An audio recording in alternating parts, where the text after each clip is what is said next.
যে কোনো মুহূর্তে যদি যে কোনো লোক, সে যত বড় আলেমই হোক, যদি তার জবান থেকে শুনেন সে বলছে আল্লাহ খায়, সে মুশরিক। সে কি? যদি বলে কি? হয়তো আপনারা কষ্ট পাইতে পারেন বা যে কেউ কষ্ট পাইতে পারে, কিন্তু কষ্ট কেউ পাইলে এটা আমার দেখার বিষয় না, কিন্তু সঠিক যেটা সেটা বলতেই হবে। কথা বলেন। আমি শুনেছি কেউ একজন মাইক দিয়ে বলছে কি, সংসারেরই মায়ায় পড়ে হালাল হারাম কত খাই, আমার ভিতর তুমি থাকলে তুমিও তো খাইছো তাই। কারে কইছে? আল্লাহকে বলছে। কাকে? কথা বলতে হবে, কাকে বলছে? আল্লাহ কি খায়?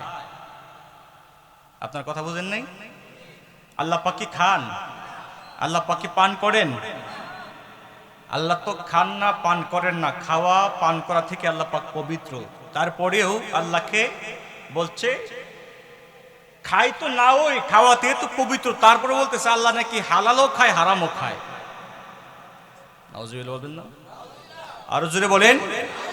আর সংসারে চাপে পড়ে হারাম থেকে যেন বাঁচতে পারে, হালাল পথে চলতে পারে, এই জন্যই আল্লাহ পাক আমাদের কোরআন দিয়েছেন, নবী হাদিস দিয়েছেন। কথা বলেন ঠিক কিনা? আরো জোরে বলতে হবে ঠিক কিনা? এই গানের মধ্যে শিরকের দ্বন্দ্ব রয়েছে। কি রয়েছে? যেই ব্যক্তিটা কোথায় শিরিক হবে,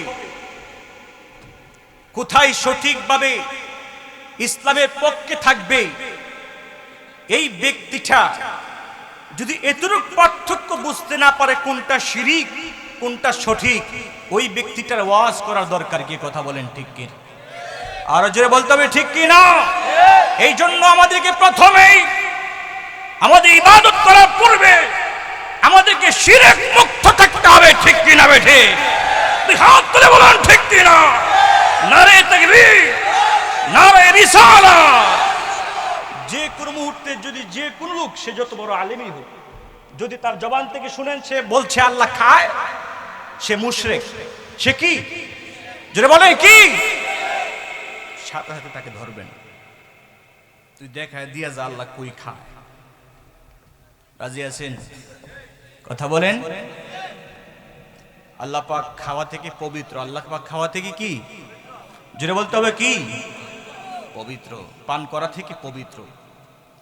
এই বিষয়টা আমাদেরকে অবশ্যই মনে রাখতে হবে।